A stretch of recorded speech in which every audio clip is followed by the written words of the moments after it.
కేరళలో భక్తుల సందడి కొనసాగుతోంది. ఇసుకేస్తే రాలనంత మంది జనం కేరళ అయ్యప్ప స్వామిని దర్శించుకునేందుకు శబరిమలకు చేరుకున్నారు. శబరిమల అయ్యప్ప స్వామిని దర్శించుకోవటానికి వచ్చిన భక్తులతో శబరిగిరులు కిటకిటలాడుతున్నాయి. ఇరుముడి సమర్పించేందుకు సమయం దగ్గర పడుతూ ఉండటంతో మరింత మంది భక్తులు వస్తున్నారు. దీంతో శబరిమల ప్రాంతం కిక్కిరిసిపోయింది. ఈ మేరకు అయ్యప్ప దర్శనం దాదాపు 7 నుంచి 8 గంటలు పట్టేలా ఉందని తెలుస్తోంది. ఇప్పటికే దాదాపు అన్ని కంపార్ట్మెంట్లు నిండిపోగా భక్తులు అయ్యప్ప స్వాముల దర్శనానికి పడిగాపులు కాస్తున్నారు. ఈ నేపథ్యంలో భక్తులు అవస్థలు చెందుతున్నారు. దర్శనం త్వరగా జరగాలని భక్తులు ఆకాంక్షిస్తున్నారు. ఆంధ్రప్రదేశ్, తెలంగాణ, తమిళనాడు, కర్ణాటక, మహారాష్ట్ర, ఉత్తరప్రదేశ్ నుంచి భక్తుల రాక భారీగా ఉన్నట్లు సమాచారం.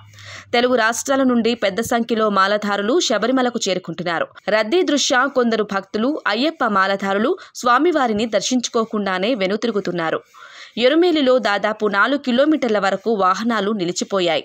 దీంతో భక్తులు, స్వాములు కాలినడకనే శబరిమలకు వెళ్తున్నారు. ఈ నెల 4న శబరిమలలో అయ్యప్ప స్వామిని 1,969 మంది అయ్యప్ప భక్తులు దర్శించుకున్నారు.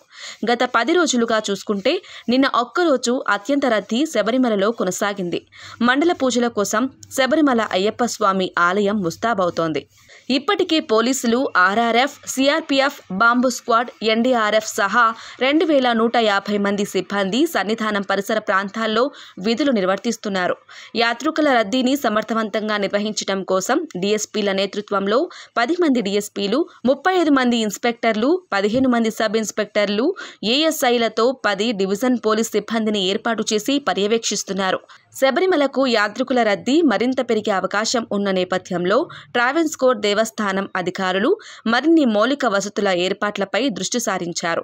భక్తులకు ఎక్కడ అసౌకర్యం కలగకుండా ఉండేలా చర్యలు చేపట్టేందుకు సిద్ధమయ్యారు. మరోవైపు కేరళ రాష్ట్రంలో కరోనా కేసులు పెరుగుతున్న దృష్ట్యా శబరిమలకు భక్తులు తాకిడితో కరోనా వ్యాప్తి జరిగే అవకాశం ఉందని అనుమానం వ్యక్తం చేస్తున్న అధికారులు మాస్కులు ధరించాలని, స్వీయ నియంత్రణ పాటించాలని భక్తులకు సూచనలు చేస్తున్నారు.